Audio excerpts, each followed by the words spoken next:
Our subject is death, dying, grief, the astral world. It's a big subject. It is one of my favorite subjects. People joke a lot, oh goody, you get to talk about death today. But that is oddly how I feel about it. And I know that's not how everyone feels. And to understand I'm not immune to how it is perceived. But I feel like it is one of those areas where an enormous amount of re-education is required.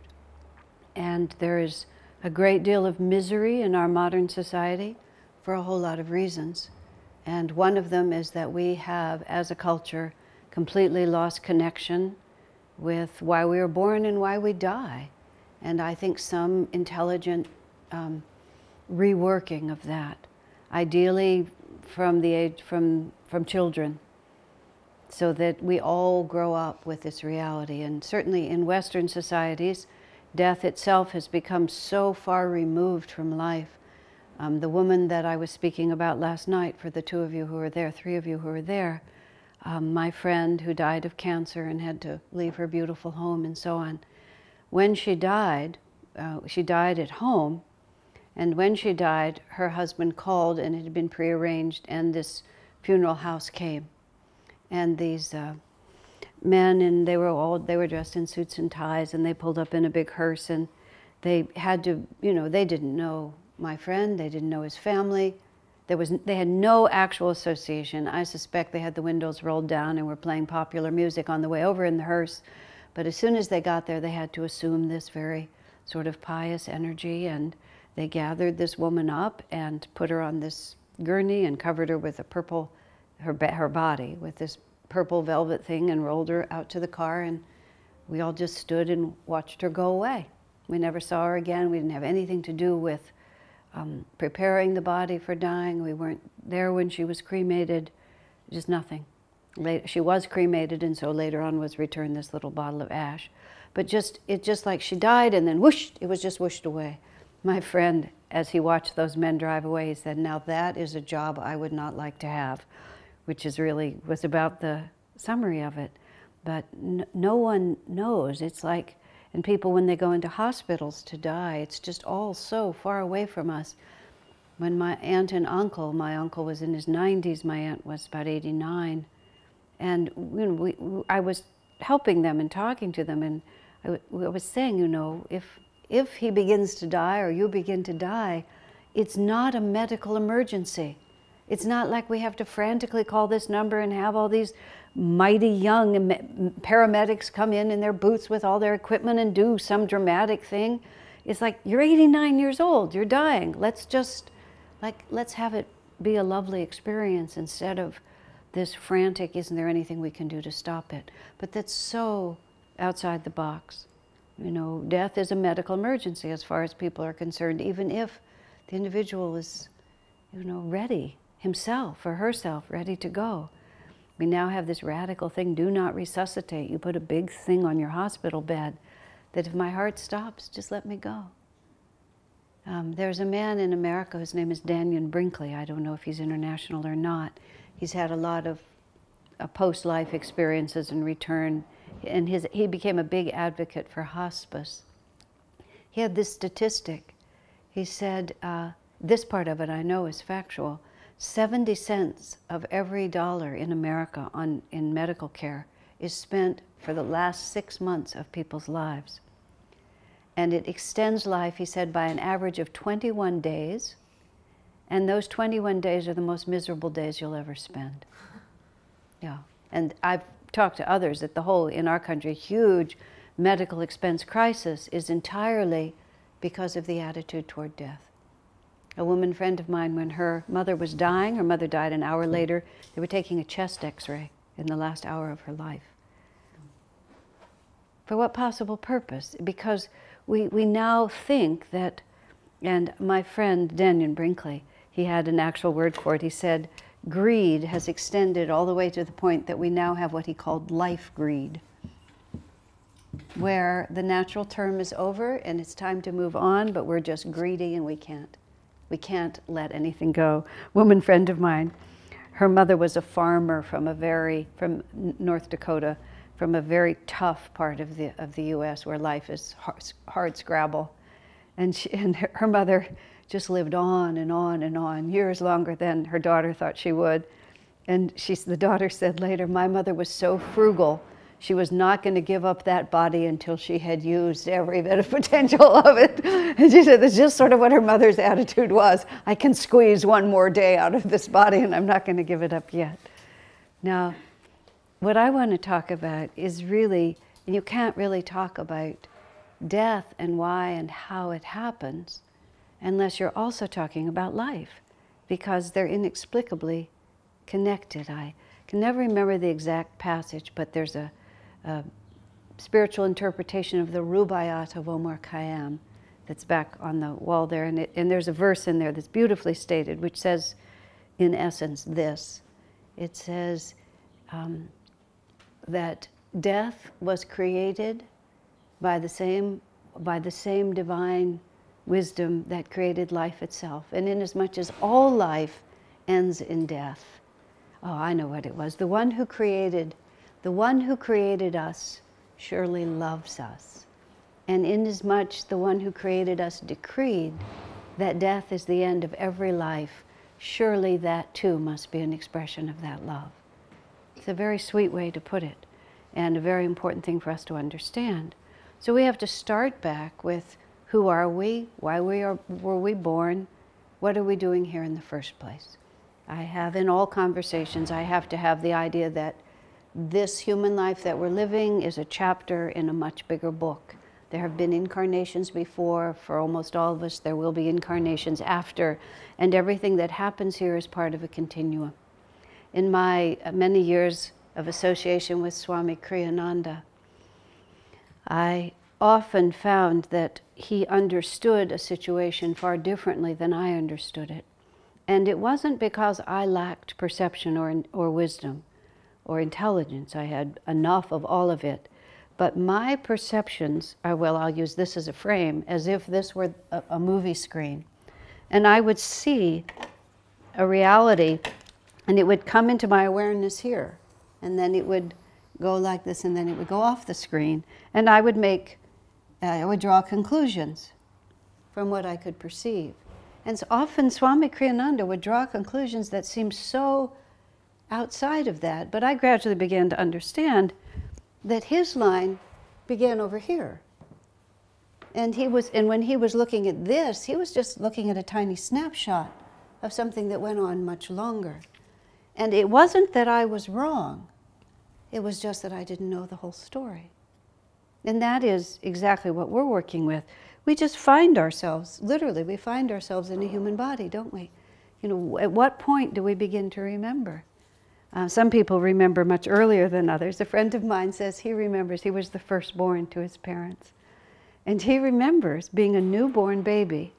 And he remembers his father handing him to his mother, and his mother handing him back to his father, and his father handing him to his mother. And they were doing that because, as he realized as the infant, these people don't know how to take care of me. And they were passing him back and forth in the hope that the one or the other of them could figure it out. It made him, he is still a humorous man, but he realized with some trepidation that he was in the hands of amateurs. He didn't know what was going to come of the whole thing. But we just wake up. We have a certain early memory, don't we? I think my earliest is of this pink teddy bear that had a little plastic nose. And you know how children become attached to a particular stuffy? Well, I would always go to bed with that teddy bear and I would put the little plastic nose in my mouth. And I can actually, even as I speak, I can smell it and I can taste it. And it was just like that was my teddy bear and that was my reality. I found myself somewhere in this world, and the certainty that I clung to was my little pink teddy bear. I don't remember my parents not knowing what to do with me. I was the second child, so maybe by then they'd figured it out. I don't know. But then we just gradually sort it out, don't we? We find out whether we're a boy or a girl and how we're supposed to behave, and we gradually remember what our name is. They tell us. We figure out how to eat. Yogananda, in his autobiography of a yogi, talks about memories of infancy. He talks about lying in the crib with a panoply of different languages playing in his head from many different incarnations. And he gradually realized that they were speaking Bengali around him. And so Bengali was the one he was supposed to pull out and start speaking. But we find ourselves in a body. In fact, we have chosen that incarnation. Yogananda tells this fabulous description of when the sperm and ovum come together, that when a child is going to be conceived, there's a flash of light in the astral world, and those souls who are ready to incarnate, who are in tune with that light, will move toward it and come into that soul. He said sometimes there's a bit of a rush and more than one gets in. And then that once the individual consciousness, let's call it the soul, enters, then the life force is there and the body can begin to build. Now, there we are in the astral world, so let me start with a little bit of a picture here of what we're going to be working with. You know, everything in life has three dimensions if you think about it. Everything in the material world that we think about. We're inside this building, which is actually a very nice building. At some point, somebody had the idea of building this, didn't they? Somebody had the thought. The old church has been there a long time, and so there's the level of ideas. You might call it the level of thought. And it's also called the causal world, because that's the point at which that's the first cause. That somebody has the idea that they're going to make this building. And this building would never be here if there hadn't been somebody had the thought of building it. It was required. We're just taking it for granted, but it didn't used to be here. Somebody had the thought of building it. And then they applied energy to that idea. And so then there's the universe of energy, which is commonly called the astral world. And the energy world, the idea, the thought, you apply energy to it and it gradually begins to take form, doesn't it? And if you're building a building like this, they probably had a blueprint. And if they were raising money, they might have had a little architectural model of it. And everyone would look at it. And the idea of a building had enough energy put into it that now you could see the outline of what it was going to be. But it still wasn't here. And then finally, after enough energy is applied to it, it manifests in the material world, the physical world. And everything that is created has to go through these three stages. And that includes us and our individuality. The unique individuality of every person is called the jiva. We use the word soul, but I like the word jiva, it's more exact. Okay, every jiva begins, if you want to say, a thought in the mind of the Creator, energy is applied to that, and then finally we're manifested. And we have three bodies, is what we call them. We have a causal body, we have an astral body, and we have a physical body. And when the jiva, the infinite soul, becomes identified with these bodies, that's what gives us ego. Ego is the jiva identified with, I'll put, its three bodies.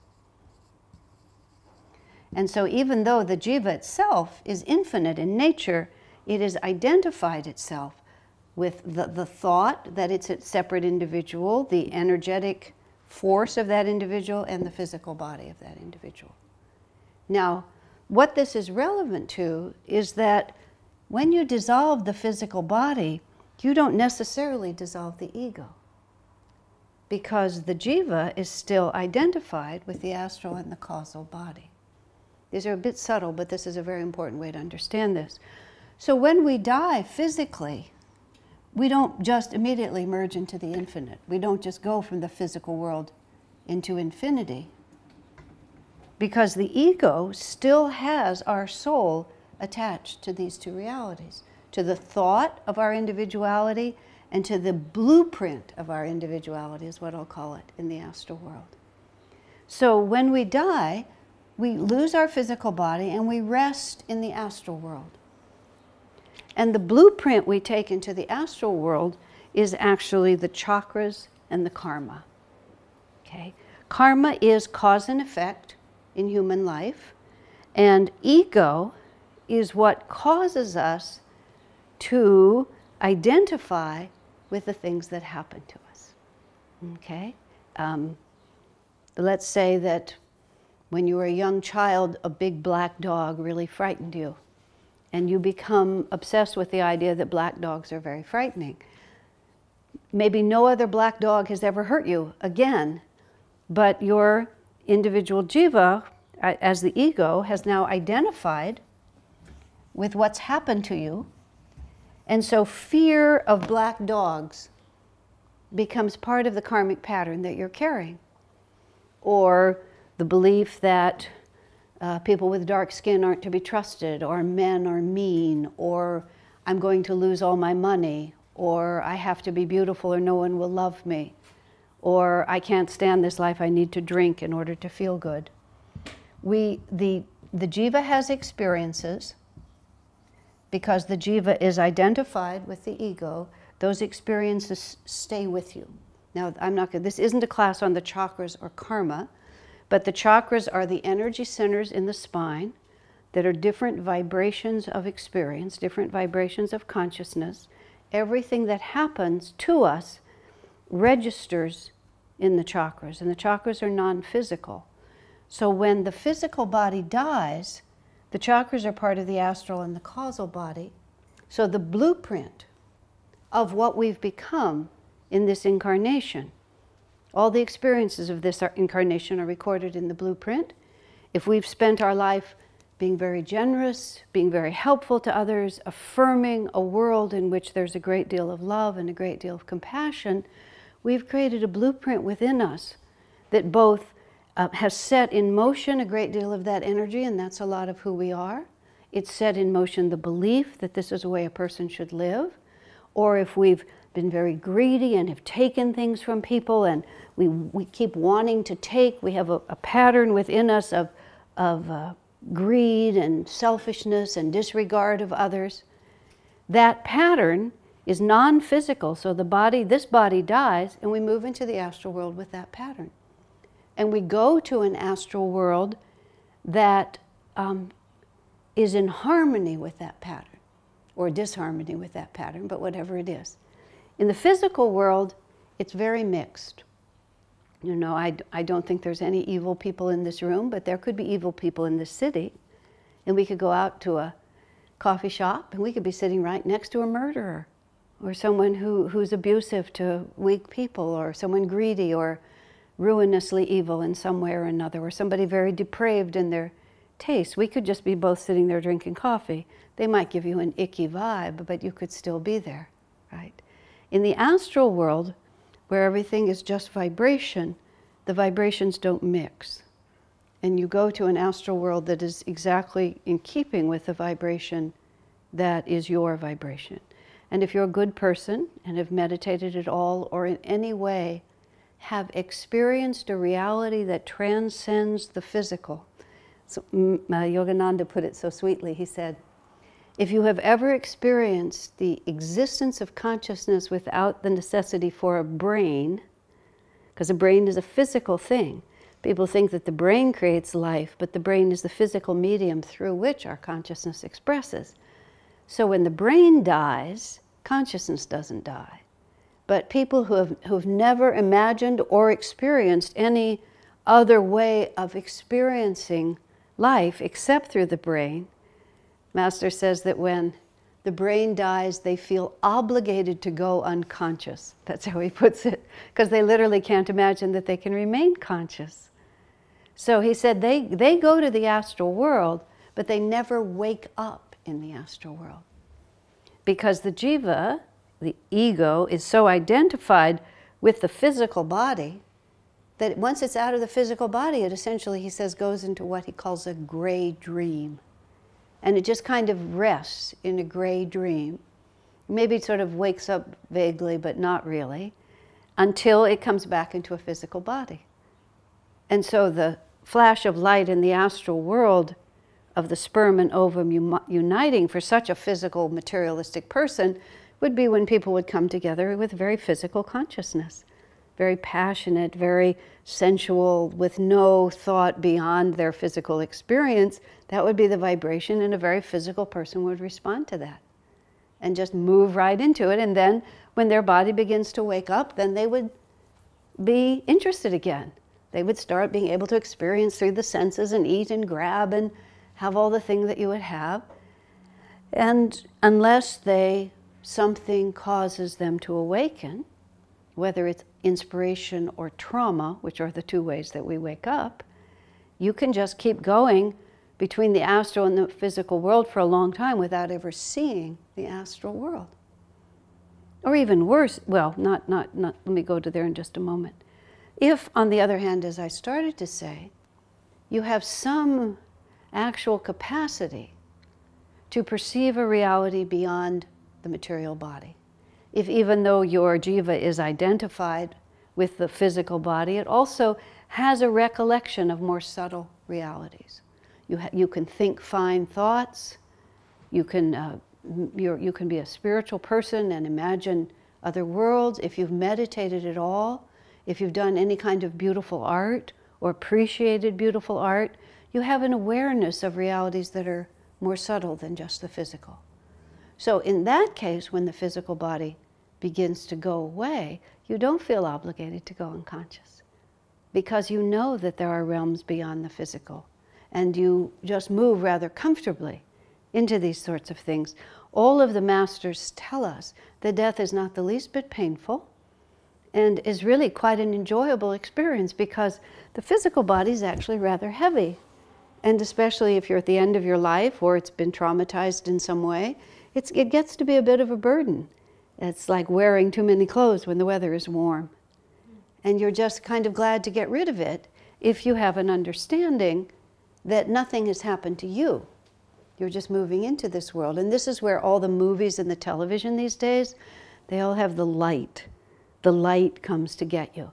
And it's a very clear and apparently a very accurate representation for many esoteric reasons, that you're just leaving behind this physical reality and just moving into the vibrations of energy. And if you're a good person at all, you go into a realm where the vibrations are of goodness. And in the astral world, everything is homogeneous. You're with the vibration that's appropriate to you.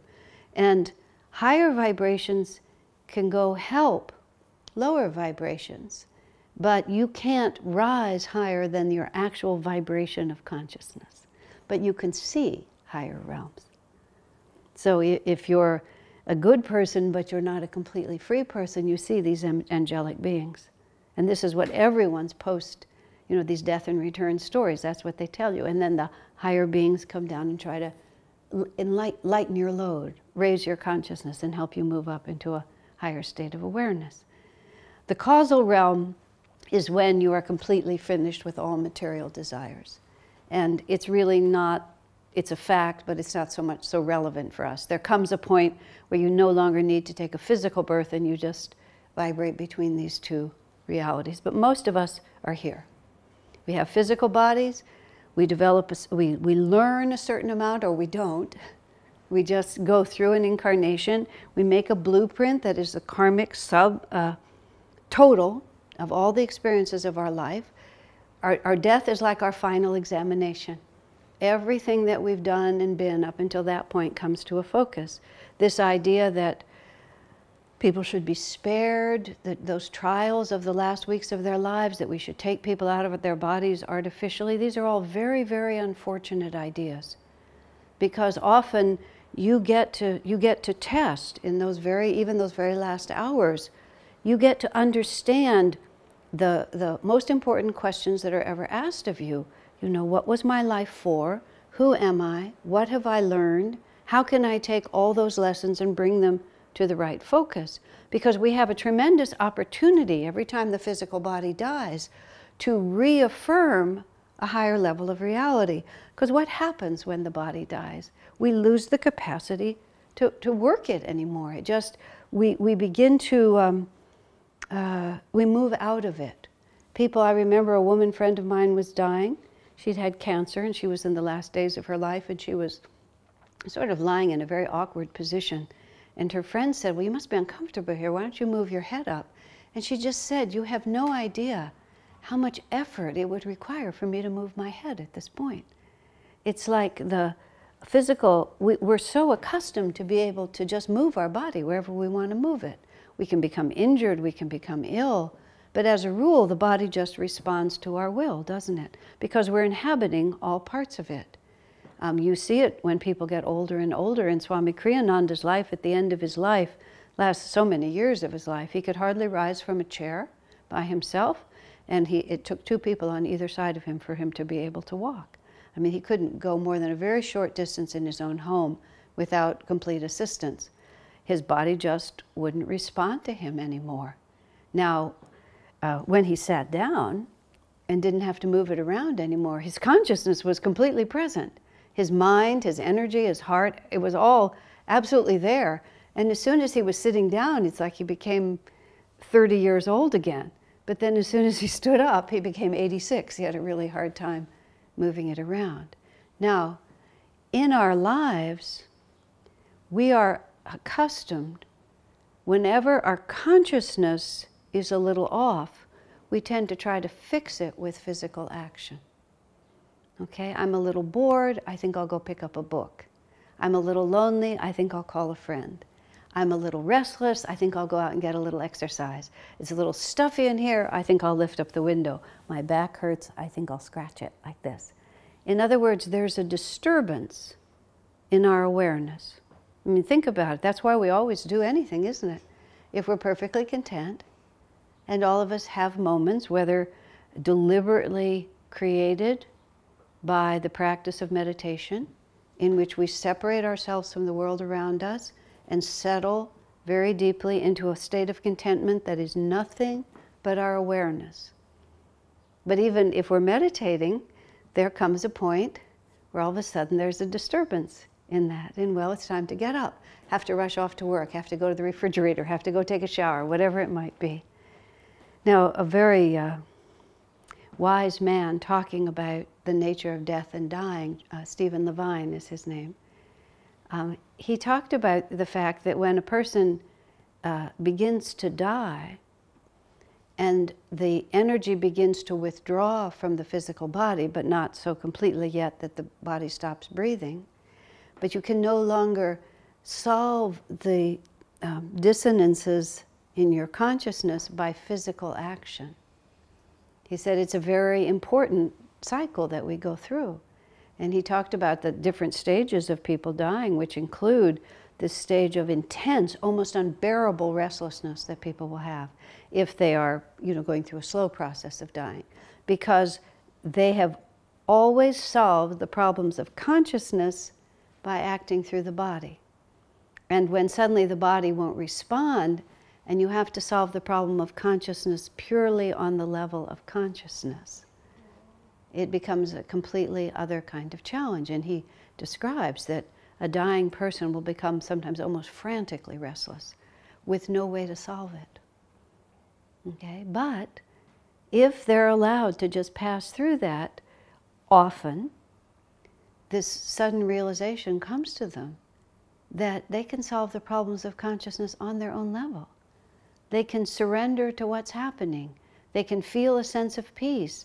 They can shift the jiva's identification from the physical to the energy. And they can just rest in the energy of who we are, if that pattern you have created is one that gives you rest and doesn't give you anxiety and doesn't give you fears, all of those realities. A dear friend of mine named Paula, she had an extraordinary, interesting death cycle in our community. For those of you who have or will watch the movie Finding Happiness, I talk about her, but only briefly in there. She must have been in her 40s when she died. She had cancer 3 times. The first time was 10 years prior to the time she died. She had one breast removed, then she had the second breast removed, but she never took chemo. She sat with the chemo pills in her hand and then just felt that just wasn't for her. Later, when she was dying, her doctor felt badly. Well, this is part of the story. She was a very, very conscious person and a woman of enormous purity of heart, almost childlike in her purity. And she developed this bronchitis that wouldn't leave. And she finally went into the hospital for it, and the breast cancer had come back for the third time, and there was nothing that really could be done about it. And our community is unusual in many respects. We're just very interconnected on many levels. And she had this wonderfully interesting attitude that we've spent all our life together, so let's spend our death together. And she was in the hospital about 2 weeks and died it was toward the end. At first they thought they could treat her, but then they couldn't.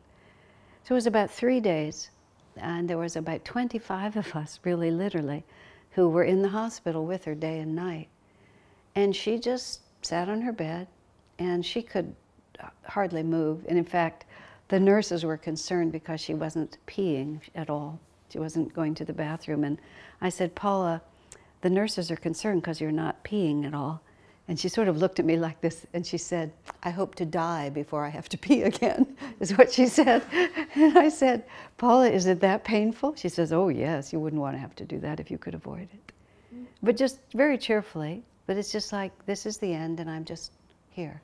But then she sat in that hospital room and she went over everything that was unresolved in her life. Every person, every relationship, every situation. And she called people, or she asked them to please come in and see her. And she just looked full on to everything that had ever happened and then tried to bring it into some state of resolution. She was a very good person, so there wasn't a lot. But she also worked in the most remarkable way with her other attachments. She'd always liked coffee a great deal. And because she had been sick for a long time, and everybody has an opinion about what you should eat if you're sick, there was this very complicated, problematic relationship between her and coffee, because when she had cancer, people thought she shouldn't drink it, but she liked it and she didn't really care like this. So she said to my husband, he intuited, he asked her, this is her last day, would you like a cup of coffee? And she said, oh yes. And she starts to explain to him how she wants it, and David, my husband, says, oh Paula, I know just what you like. So he went out from the hospital and came back with this perfect coffee. She held that in her hand for about the last 12 hours of her life. She couldn't swallow, so she had a swab. She would stick the swab in, and then she would put the taste of coffee in her mouth, like this. And toward the end, she was beginning to sort of doze off every once in a while. And someone came and tried to take the coffee out of her hand. She closed her grip on it like that and said, I'm not done yet, like that. And then she tasted it a few more times. And then she handed it off. But I mean, just that consciously, it's like, these are all the things that I've identified with, that I'm attached to, but now I have to let it just all go off behind me. And then very consciously, in the end, she literally sat up, said a prayer, Om Christ Guru, and then just breathed out, and that was the end of it. Okay? Now, everybody's going to die. How do we want to go? I mean, the coffee was very real, but it was also sort of a joke. It's like, I don't want to have to come back from the astral world because I've still got a desire for, you know, a good cup of coffee. So let me just taste it one more time and let it go. I don't want to come back because I'm still mad at this woman and I'm up in the astral world and I can't be at peace because I'm still mad at her like this. She was so dear. At the very end, someone said, well, is there anything left? There was this man named PJ was his name. And he actually died a couple of years before Paula, so there was no reconciling with him. They'd been very close, but they'd had some arguments. And on the last day, the very last hours, she said, well, PJ sent me a rose bush once, and I was so mad at him that I didn't plant it for a whole month. And we all looked at each other and said, whoa, can that be the only thing that's left for us at the very last? She didn't plant PJ's rose bush for 30 days. Okay, and that's how we're meant to live. We're not meant to have all these unfinished accounts, because unfinished accounts just go with us. That becomes the blueprint in the astral world. And we rest in the astral world and it's beautiful and we're happy, and then these things make us restless again. You know, I really want this, I'm angry about that. The two things, Swami Kriyananda, when I asked him once about reincarnation, he said the two things that make you reincarnate are longing, things that you long for, fulfillments that you didn't have, which we all have a list of those, don't we? And regret. Things that happened or that you did that you didn't respond correctly. And those are karmas that register in the chakras, and then we're there in the astral world. Everything is just lovely. We're in a vibration that matches us. It's a very harmonious world for us. If we're all at all harmonious, I'll speak about hell in just a minute, because it's also there. And we're learning and we're growing, but then these longings and these regrets, and they just sort of needle us. I think of it like this. You decide that you're going to have a quiet evening at home and you're going to do some serious spiritual reading. Maybe you're going to do yoga postures, you're going to meditate, and you're just sitting there and you're just getting comfortable, and then it crosses your mind that maybe, you know, maybe there's an email from that friend in Europe, and this would be the time that they would be emailing, and I think I'll just go see, and oh look, there is the email, and oh, there's a link to something on Facebook, and then over here, and then I'm on Facebook, and then you look at your watch and 2 hours have passed. Or you're sitting down to do your yoga postures and you start thinking about pizza. Wouldn't that be really good? Pizza, is that what it's called? Here, but you start thinking about it, and then all of a sudden you're standing up and you're walking out to the restaurant, and you never actually knew when you made that decision. And so that's what happens to us in the astral world. Anything we're still longing for, and anything that we regret, that we really just, we can't be at peace about. And suddenly we find ourselves in a physical body. And here we are starting the whole cycle again. And then at the end of the incarnation, the final exam comes. How much are we still longing for? How much do we regret? How much have I really loved in this lifetime and fulfilled the true potential of my soul, and not just indulged my ego one more time, like this? Okay, now that's the bigger picture. Do you have any questions or thoughts on that before we sort of go on further? Yes, Christian? Sorry, my English. That's all right. But if you can understand. What do you think about the people that live and die? That they die in life, like they don't die, but in life. I'm sorry, just a second. Yeah, okay. Die in life, like they continue with life, but they think that they can continue life. You mean that they're ghosts? Yeah. They can't let go of their bodies? Yeah. Well, that's the worst case of longing, and it really does happen. That the physical body dies, but the jiva is so identified with that physical body that it won't leave this world. And ghosts really exist. And in fact, Yogananda said disincarnate souls, and they'll hang around. This is, this is very gruesome, but this is all true. I haven't talked about hell, so I'll talk a little about hell. Oftentimes such people are addicted to drugs and to drink and things that they want to dull their consciousness and experience these inebriated states that are not part of the astral world, because there's no physical body. You just are what you are. You can't affect your consciousness like that. He said, Yogananda said, that souls whose own physical bodies have died hang around places where people take drugs and where they drink. And they're hoping when people dull their consciousness and lose the connection with their body. What happens when you drink? You can't walk properly, you can't talk, you don't remember who you are, you don't inhabit your body with full consciousness. Most of the time we inhabit our body with full consciousness and nobody else can come in. But when you're in those inebriated, drugged states of different kinds, actually somebody else sometimes can come into your body, because you've passively let go of it. And a lot of crimes are committed when people are very drunk or very drugged. And afterwards, the individual will have no memory of having done it and will have no idea why they would have done it. And it's not always true, but sometimes it's true that somebody else came into their body and used their body in a violent, evil way, because only such a person would do that. It's a very real thing. And one more reason why we should not surrender control of our mind and of our body, because these things really do happen. And that's such a person that is so gross in their understanding that the astral world, they don't even want to go there. They just want to hold on to the physical body. or they died with such intensity, they were killing someone, or they were murdered, or they were drugged, or something like that. They just don't want to be dead. They want to hold on to the physical body. It's an unfortunate place to be, but eventually everybody comes out of it, because we never stay. Nothing is permanent in these worlds. Nothing is eternal.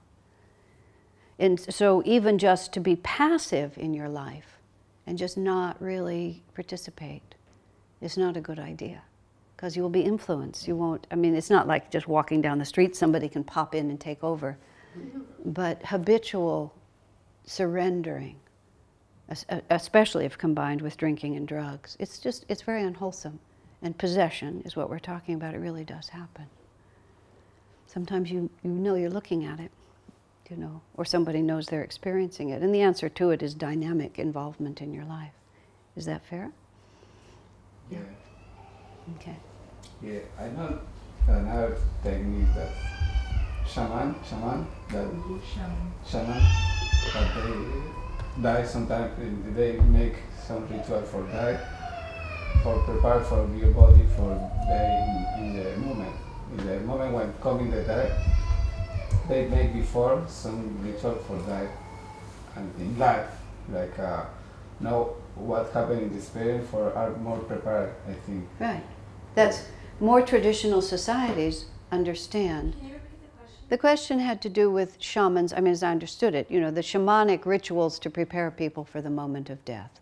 And I'm not sure we're talking about re-inhabiting, and if we are, I'm going to drop it. So, but shamanic rituals prepare people for the moment of death, understanding the importance of this transition. I'll just give you a piece of information because I like to offer it whenever I can. Swami Kriyananda did not recommend donating your organs, because if you donate your organs, they have to be, and the word is harvested, very quickly, so that there's still enough life force in them that they can be used for someone else. Now, you would think, I don't need my body anymore, why don't I just help someone else? But for them to be harvested that quickly, that means that your jiva has just barely exited this physical body.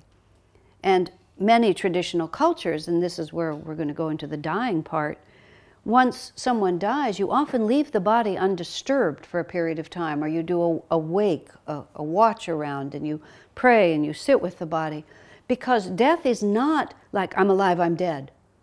The heart can stop, the breath can stop, you can no longer activate the body, but that doesn't mean that the jiva has ceased to identify with it. And that transition period is very delicate, because after all these years of having your consciousness expressed through this form, it's not always so obvious what you're supposed to do next, especially because we have no rituals, we have no understanding, we have no preparation for where we're going. When my mother died, she'd been sick, I mentioned last night, with Parkinson's for 15 years. I had 3 successive dreams of her, but the first one, and I understand this to be true, Yogananda's talked about it and I also understand it, if you've really identified with a physical body that's unwell, you don't know immediately that you're not sick anymore. And they actually, I understand, have hospitals in the astral world where people in their astral bodies can gradually disidentify with the physical ailments. And the first dream I had of my mother after she died, she was still sort of shriveled up with Parkinson's. And my mother was very, she didn't trust easily. And she got so that she really wanted me to be the one who did things for her. And she didn't really trust that anybody could do the simplest things. She once called me, she lived in Southern, I lived in Northern California, insisting I come down there. I canceled all my appointments. I rushed down there. She wanted me to call the dentist and make an appointment for her. Whoa, we got through it. But so anyway, so I dream about my mother. I believe this is the truth. And she's sitting in the astral hospital, but she's still in her shriveled body. She doesn't know she's not sick anymore. And she's perched on the edge of the hospital bed like this. And she looks around, you know, to make sure no one is listening. And she calls me over to her. This is a super conscious dream. And she starts explaining to me how she wants me to take care of things for her, and just exactly the way she always did. And I sort of look around, and I mean, I didn't actually see it, but I knew where we were. I said, Mother, I believe there are people here who could help you. And she says, I'm not sure about that. I want you to do it like this. And I just very sweetly, but definitely said, no, Mom, I really think they can take care of you. And then I just backed away from her and, and left her to relate to where she is. Now, if that thought, the jiva's identification, can move all the way into that state, that transition point, if you have barely moved out of this body and you're not really sure yet where you are, maybe you still have loved ones behind, you're worried about this, you regret and you long for, and then somebody comes in with a scalpel and starts hacking that body to bits. It can be very disconcerting for the soul. And so he said it can trap you, because you'll suddenly want to protect that body just as you would after all these years. So it's far better just to leave it like that. It's not a very popular thought, but I feel it's an important one to say. Someone close to Swami was going to be an organ donor, and he just pleaded with her not to do it. This is a very important transition, because how you leave this body, this is the final exam. Because you can't fake it in any way. You are absolutely, literally just reduced to your consciousness. And it's an opportunity also when you can make great spiritual progress. Because when we're forced to let go and just resolve, oftentimes it's like we can take everything that we've learned and we can make a big jump forward and lift ourselves to a higher astral world, which will then result in a more auspicious physical birth. To just say, oh, this is too much trouble, they're suffering, give them a whole bunch of drugs so they can die, so they don't have to deal with this, you could be missing almost the whole point of it. Because often we don't really know until we're tested. Now, I mean, this is not popular because nobody understands this. They don't really, there's no ritual anymore, nobody really knows. We have people die in hospitals behind closed doors, just completely wired up, taking chest x-rays in the last hour. I mean, it's getting much better. But you see how important this is? So, and if you're a very evil person, most of the death and return stories are, I went to this beautiful heaven and my grandfather was there, we rode on astral rainbows and we were, just all these things, which are all the truth. But there's a few stories, they're very interesting ones. This one man was an active atheist, and he was a college professor, and he did his best to destroy any shred of spiritual faith that his students had. And when he died, he saw the consequences of that. And he went to he died and came back, but he went to a very dark place. He went to the place where people go who believe in nothing, have no hope, just have this completely cynical attitude. It's just a physical body, it dies, and there's nothing else. If you can get away with it, it's okay. Just all of the thoughts. There's nothing beautiful, there's nothing expansive, there's no point, it's all about me. And he just went into this dark world, dark because of his own thoughts, but darker because he had actively tried to pull so many people down. And he was very famous. He was a famous European scholar who was very famous for his extreme cynicism and materialism. And when he got to the other side, he saw the consequences of that, how he had hurt so many tender hearts and taken hope away from so many people. He went into a horrible hell. But he came back from it, and completely, on one level, his life was ruined. His career was ruined, his marriage was ruined, his reputation was ruined, because he repudiated everything that he had built his life on, and had to sort of make a new life over here as a person who really believed in higher realities. It was a very interesting story. There was another similar one of someone who'd been very selfish and very unkind, very uncompassionate to everyone. And when she died, she went into a world in which there was no compassion and no kindness. I mean, what else is hell? Where she was absolutely isolated with no connection to anything.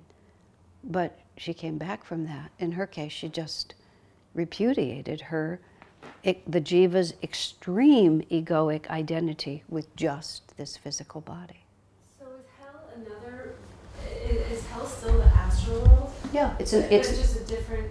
It's a vibration. In the astral world, it's a vibratory universe. It's a unified vibration. And when the physical body dulls your experiences. So if you're a good person, you have a certain goodness. You know how it is in this world? How difficult it is to really take in the beautiful. You hear beautiful music or you see a beautiful scene and you sort of, you want to be that, but it's very difficult because your physical body keeps you separate. In the astral world, that barrier is removed. And so you can experience everything directly. But see, now it's through the senses. In the astral world, when you're just in your energy body, your energies blend. But you see, if your energy is dark, then you experience the darkness also, intensely. And the point of that, it's not, nobody's trying to hurt you, it's just who you are. It's a match. I mean, look around this world.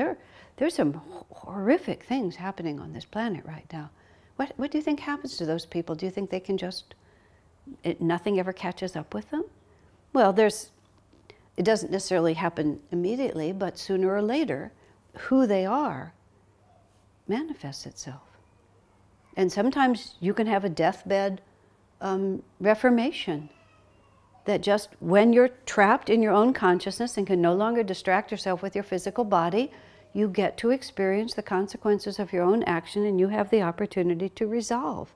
Why would we take that away from people? It's a very serious question. And when you're in a position, as many of us find ourselves either with relatives or aging relatives or people who become sick with so much cancer rampant, you're often at the bedside of your peers, you know, to be able to sit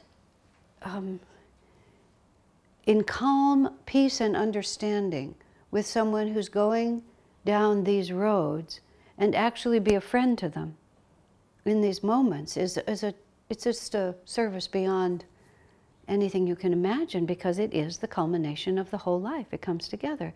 And there's all these stories, and they're all true, about as soon as we die, we see our whole life in panorama, the life review. You know, I often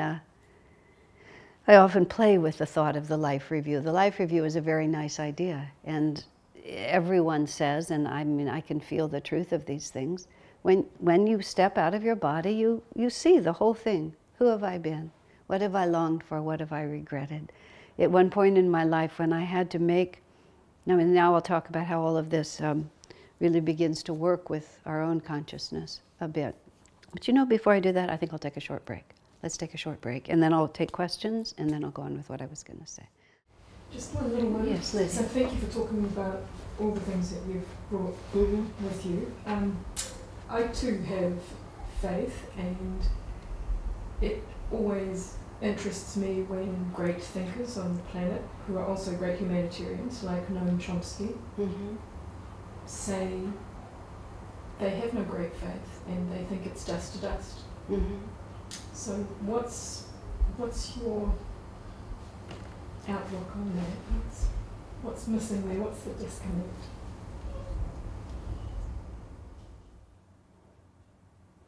I think people can be great in one area and not great in all areas. Because in many ways his leadership is, very significant. His leadership? Yeah, in terms of humanity, caring about humanity. He always makes a stance to support the less dominant. Yes. Let me just think about how to say this.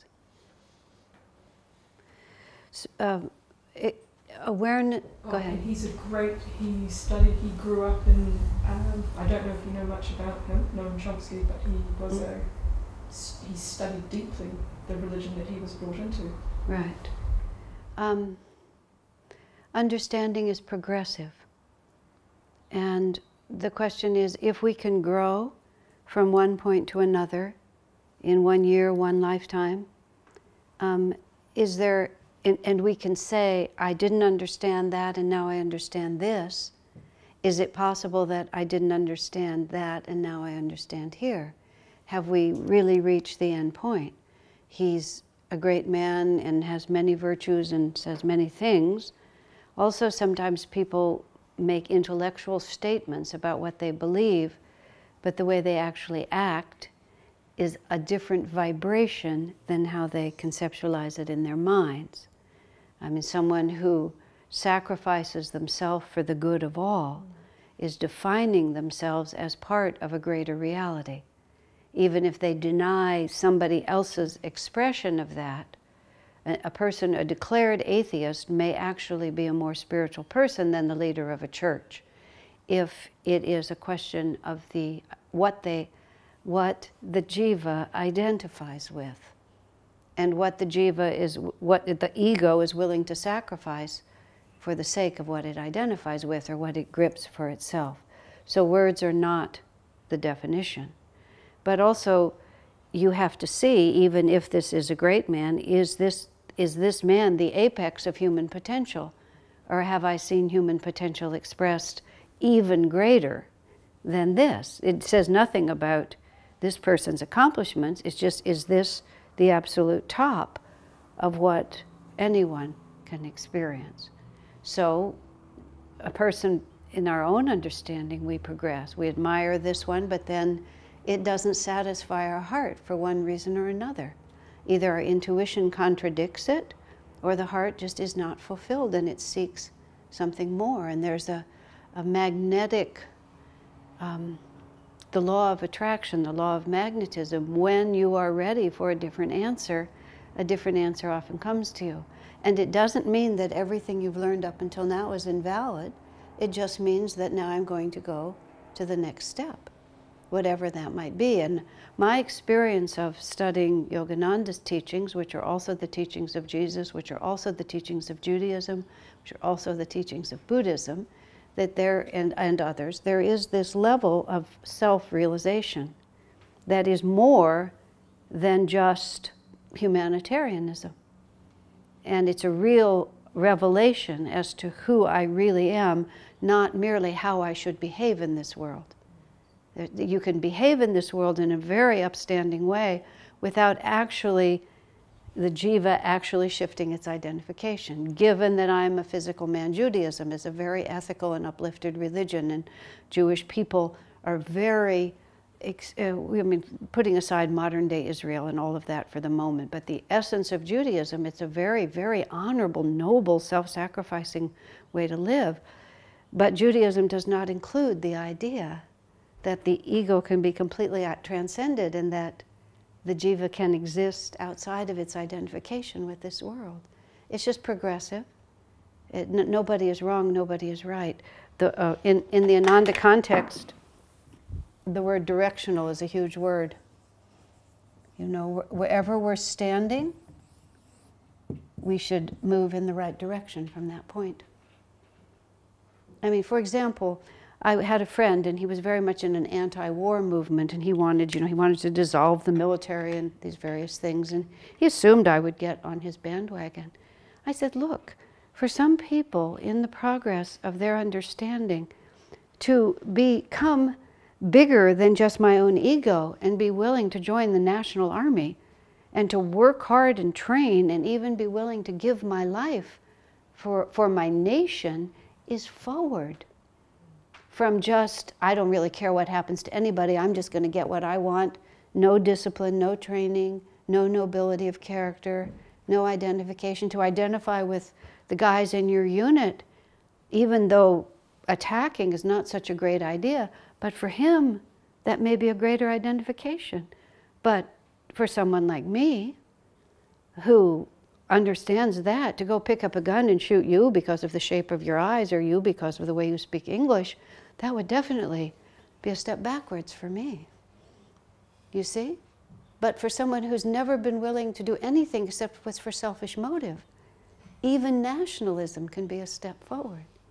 That's what makes it very difficult to perfect the planet. Yeah, I could comment on the point around Chomsky. I don't know much about Chomsky, but from the little that I know, his political philosophy is quite identified with, the oppressed versus the dominator. So that itself is kind of a paradigm of separation. So But it's directional. He's, instead of taking for himself and wanting to be wealthy, he's sacrificing himself for the good of others as he perceives. So yes, it's limited, that you can just describe in all the ways that it's limited. That's why the word directional is very good. It's a question of becoming bigger than we already are. Yeah. Is that fair? Yes, it also implies practice and work and making an effort too, doesn't it? Welcome to the path of self-realization, which is why, if you look around, we are so few. In our temple in Palo Alto, there's a lot of New Age religion, Buddhism. I mean, it's a candy store is how people say it. It's a spiritual candy store. Every day you can just go to a different counter and buy a different thing out of a different jar. And a lot of people who come through have shopped the counter. And somebody said to us once, you know, everywhere I go they talk about overcoming the ego, but you people really mean it. And that's true. We do really mean it. Is there a Sanskrit word for the ego that's identified with bestial? Is it ahamkara? Yeah, that's what I was going to say. Thank you. I use as little Sanskrit as possible, and I know as little Sanskrit as possible because, yeah, but ahankara is when when you get pleasure because it's mine. There's this cycle that's described this way. First you perceive reality as just undifferentiated. Then you distinguish, oh, of all those moving energies, that's a horse. Okay, then you can even go and say, oh, that horse is my horse. And even that, you're still free because maybe it is your horse. You're responsible for it, it's your horse. But when you say, oh, I'm so happy to see my horse, that's when ego has grabbed you. Because now your happiness is dependent upon what you have identified with. You see? But otherwise, you have to participate in this world. You cannot get out of this world by just not participating. That's what, when you see people who don't participate, they're not shining examples of what you want to be. Because they're just afraid and don't have the energy to participate. You know, for such a person to go out and get rich, even by unscrupulous means, would be a step forward. There was a Vivekananda, who was a great spiritual teacher. A man came up to him, this is how the story is told, and said, Swamiji, could you tell me how to realize God? And Vivekananda said, can you lie convincingly so no one will know that you're telling a lie? Oh no, Swamiji, I would never tell a lie. Can you steal and be able to keep what you steal because no one will find you? Oh no, Swamiji, I never would. He said, well, I want you to go out and learn to be a great liar and a good thief, and then you come back and talk to me. Because he had to be selfish before he could even consider transcending the self. His real desire was completely selfish. He just, as Swamiji said, many people who appear pious just don't have the energy to sin. They're not really good. And directional for them is to become good sinners. Because that's really where their vibration, but they don't even have enough energy to follow through. That's why you can't really tell when you're looking around what's really going on. And you just have to ask yourself, what's forward for me? And as for somebody, as I say, to get rich and want to be rich, that could be progress. For this man to help the oppressed, who knows, in the past, maybe he was the oppressor. And now he really understands the evil of that, and he has to balance that out. I myself spend most of my life talking about these spiritual teachings, or waiting to talk about these spiritual teachings. But this is all that I do. A psychic woman, true or otherwise, told me that I helped start the French Revolution. That was how she put it. I can certainly believe it, but I believe that I have used this gift, and because it just comes to me, I don't know where it comes from, in ways that were not so good. That I persuaded people as intensely as I work at it now of things that were not so healthy. So I have a lot of karma to balance. So the fact that I have to talk about this all the time is just a sign that I have karma to balance.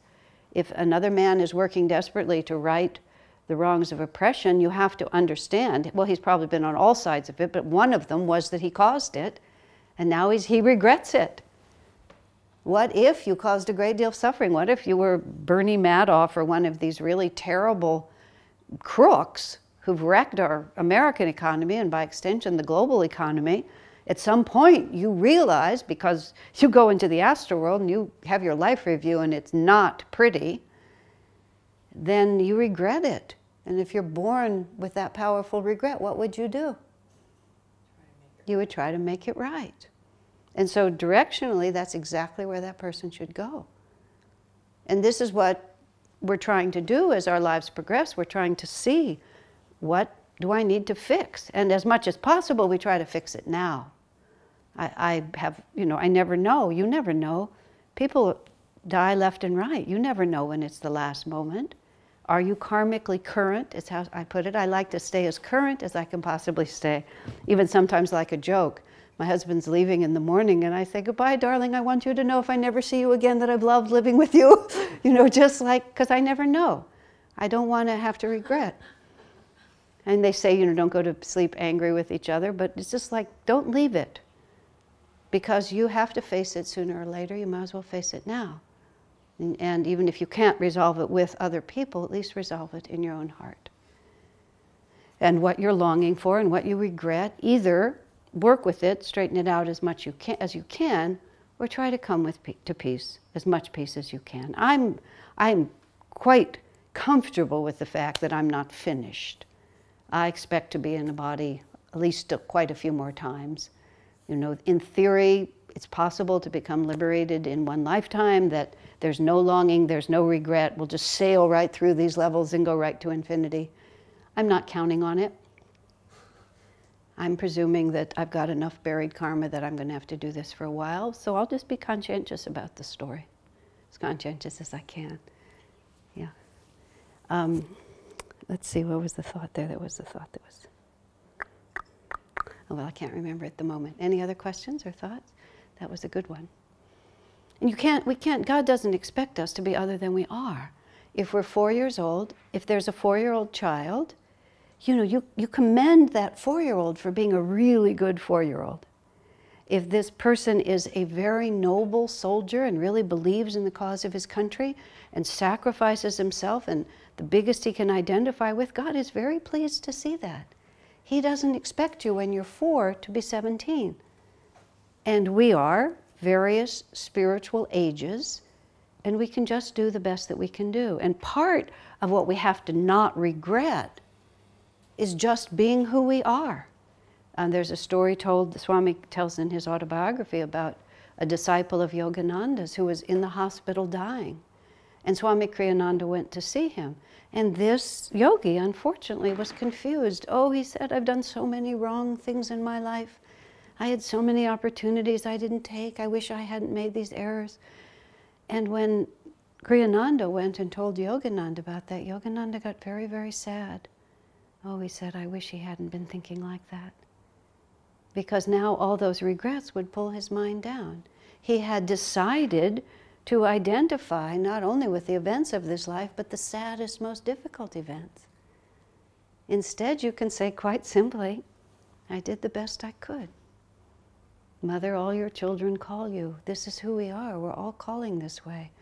So it's very important, and I was starting to say this, if you're helping people at the end of their life, and well, at the middle of their life too, and also the beginning, but especially if you're there toward the end, to just really help them to come to peace. Because whatever thought they carry over with them will be a powerful thought. Look how different children are. They come with a predisposition. Some children are just so happy, they're just there again. Here we are, we're having a great time. Some are really worried and upset, even from the start, anxious, nervous about everything that happens, has to be just so. I mean, that's just the thoughts you're carrying over. But at the end of your life, it's a finished story in the sense of, now it's done. As someone put it, it was such a beautiful way. All you have left is the story you tell yourself about it. Whatever happened, happened. And so what you want to help people is, you want to go over their life with them, help them do their life review before they die, and help them come to peace as much as they can. Not all people are open to this. My parents were good people, but not spiritually inclined. I asked my mother once, in these last years, what are you thinking about death? And her response was, oh, I just hate to think of all this going on and my not being part of it anymore. Which was just like, wow. I love to think of all this going on and my not being part of it anymore. That just is a great thought to me, to just be able to say, over. But her thought was just, she still longed for it, interestingly. But she was still a good woman, and she got the benefit of her strength. This is how it works. To finish the stories of my parents, my father lived 2 years beyond my mother, and I have a sister and a brother. And when my mother died unexpectedly, she started having brain seizures. She went to the hospital, and the next morning she just left her body, just like that, no warning. Except that it was imminent in that sense. But when she actually died, she just was alone in a room and she just slipped out, just like that. But my father was being in a care facility. His mind wasn't entirely there. And he just lay down one day and didn't want to get up. And they called us and we said, just leave him, we'll just come. So the three of us, who are quite in tune with each other, we sat with him for about two and a half days. And I brought, back there's a CD of Swami Kriyananda chanting Om with the tanbura behind him. If you have any opportunity to do a death watch, you should definitely buy that recording. Because there's this Om sound, and as I was saying last night, Om is the transition between matter and spirit. So fill my body with the sound of Om. When somebody is dying, if you play that in the room, especially with Swamiji's voice and the consciousness that he has an enormously calming effect on everybody, not just the dying person.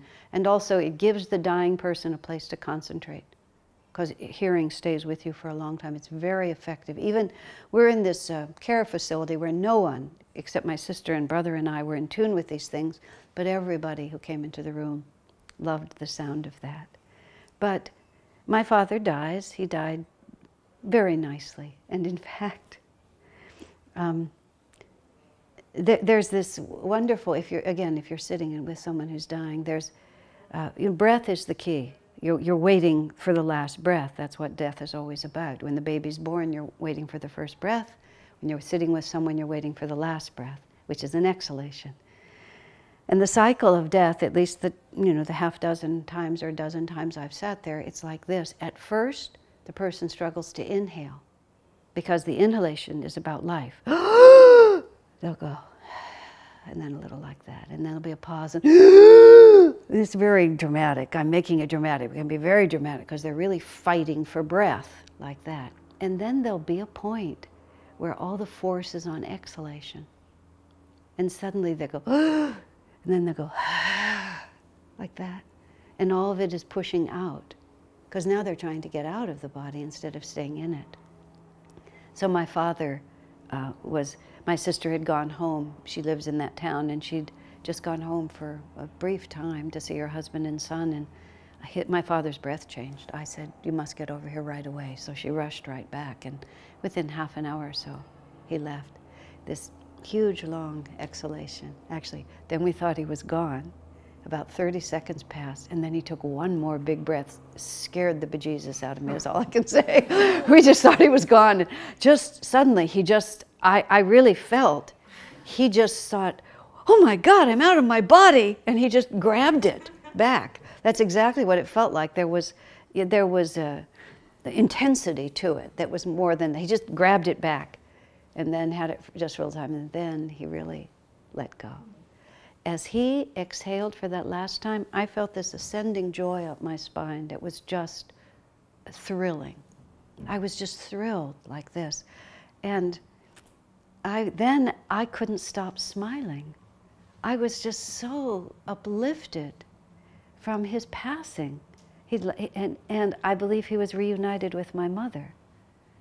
And then all the caregivers are coming in. My sister is more sensitive in many ways to what's going on around her than I am.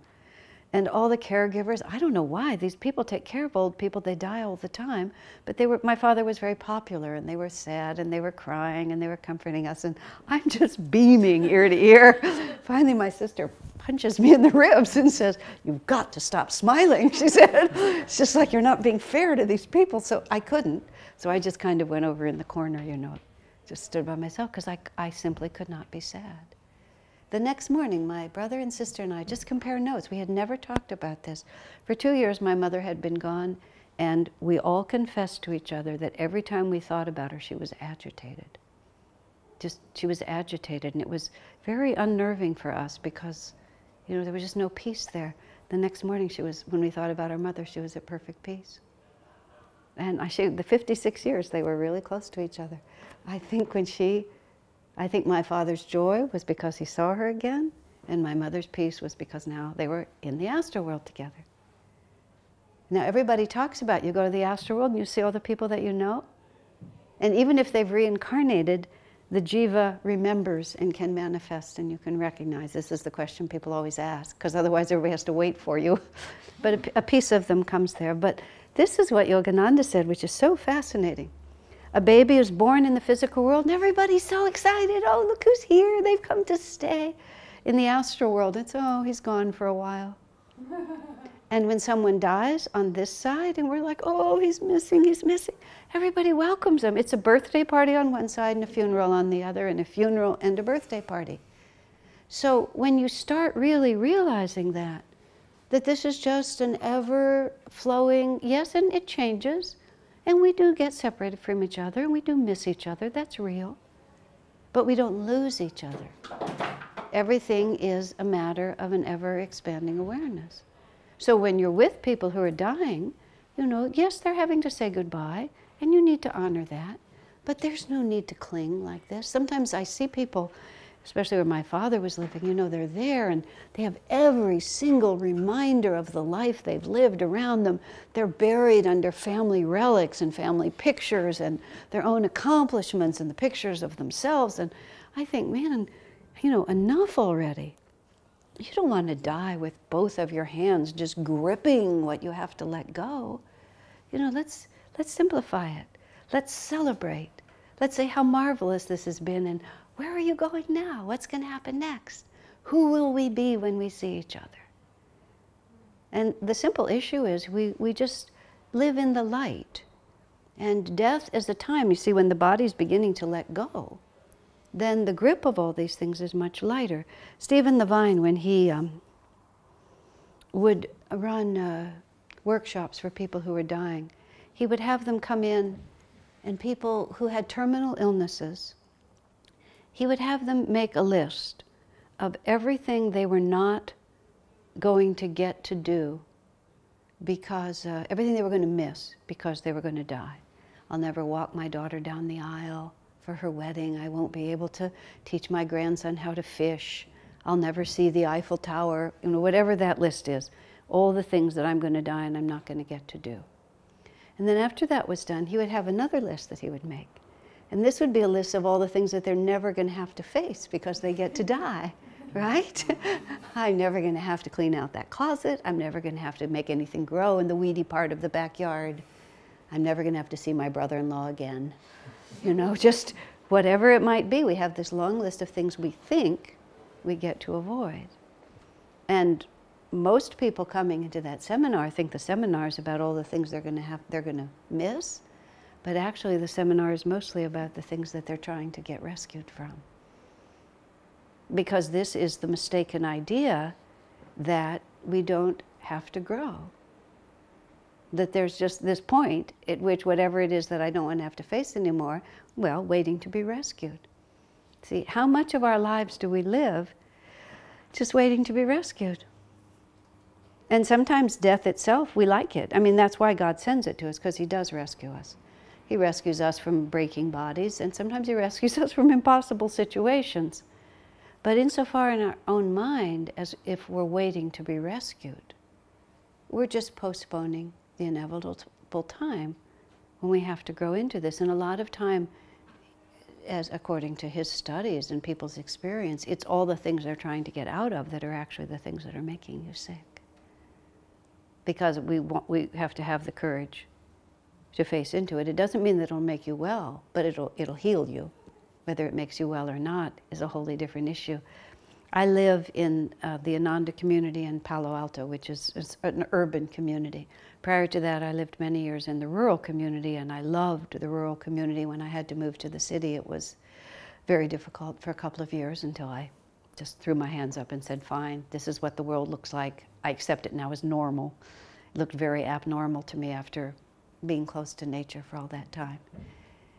And in the Ananda system, when we first went to live there, people moved around a lot. People still do, but not as much. And so I thought I might be there 5, 10 years at the most. I'd been part of starting 2 communities. I thought I would just be on this rolling cycle of starting lots of communities.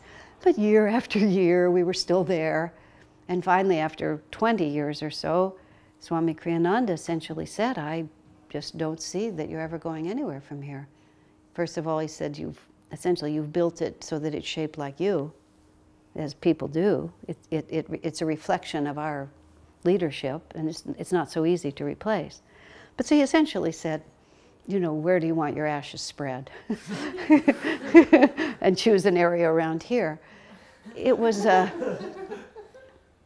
fascinating to me to see the extent to which, in so many ways, I was still waiting to be rescued. How many issues I was still just putting on the shelf, assuming eventually I'd be transferred. How many people I still didn't like. You know, how nothing would grow in that part of the garden. You know, what the resistance I had to this, the resistance I had to that. And I really thought, when do I plan to face these things? And what do I think is going to happen? Other than that I actually expand to embrace this. Just like my scuba diving and Divine Mother, you know, just not rescuing me from that. I told that in this class, yeah. Just what did I really think was going to happen? And it's been very fun for me because I go back periodically to that Stephen Levine exercise. You know, if I died today, what would I miss? If I died today, what would I escape from? And I find that there's really pretty much nothing I can put on the escape from list now. Because today or tomorrow, what difference does it make? You know, that doesn't mean I'm facing everything I wish that I didn't have to face. But the thought in your mind that there's any alternative other than opening your heart enough to embrace it.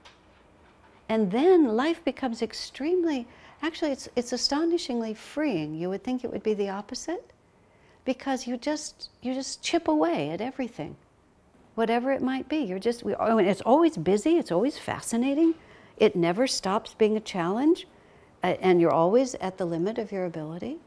And then you also know that if you're solving the problems of consciousness on the level of consciousness, you have nothing to fear when death comes either. Because you'll just slide into whatever reality that was. The woman that I referred to, I guess I talked about her this morning, a woman who put her 4-year-old daughter into our school. We were talking about intuition, and she had the intuition that her 4-year-old child should be in our school. Our school is a very effective school, but it's not conventional. And she was a very Palo Alto mother, very intellectual mother, and she was very concerned. She literally felt her child should be in our school intuitively, but she put her arms around me and cried on my shoulder for fear that putting her child in our kindergarten was going to make it more difficult for her little girl to get into Harvard University. I had to take the woman seriously because there she was. She was crying on my shoulder. I had to pretend like this was a reasonable experience that we were having. Of course, she was right that her child needed to be in her school, because the child came in at 4 and at 6 the mother got a brain tumor, and at 7 the mother had died. So the whole reason why that why the daughter and everything was in our school was for them, because not only did we help the little girl through the grief, because we have an understanding of these things, we weren't afraid. You know, so many people are so afraid, they just don't know what to do. But we knew about karma, and we knew where the mother had gone, and there was a fearlessness that allowed us to hold that little child through that. But also we helped the mother die, because they just were completely at a loss with this. And so we started supporting the mother, and we have prayers, and we go chant, and we do music. And then finally the woman had a seizure, and she went to the hospital. And the husband calls us, and about 6 of us, were you a part of that?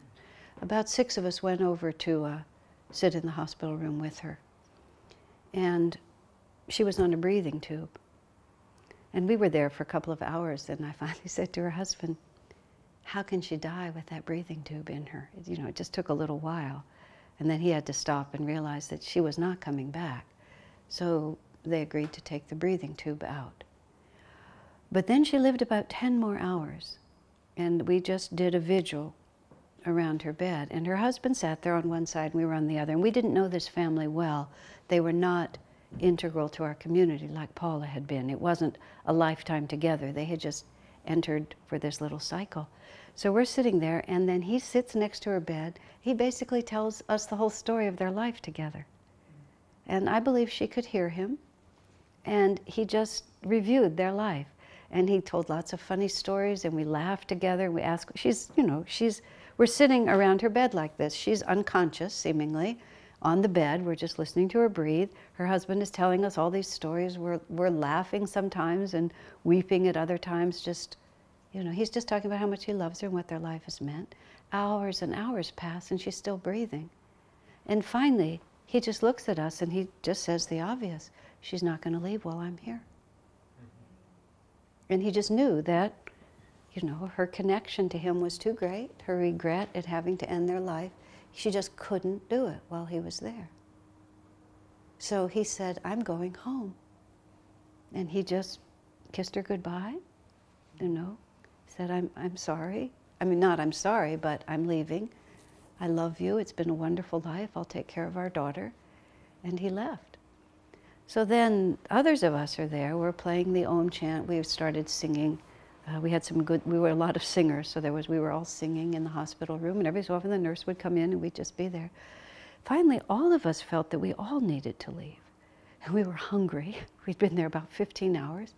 We went downstairs to the dining room and we ordered breakfast. We'd been there about 15 minutes, and this collective thought just hit us all at the same time. We must go back upstairs. And we just left what was on the table and rushed back upstairs.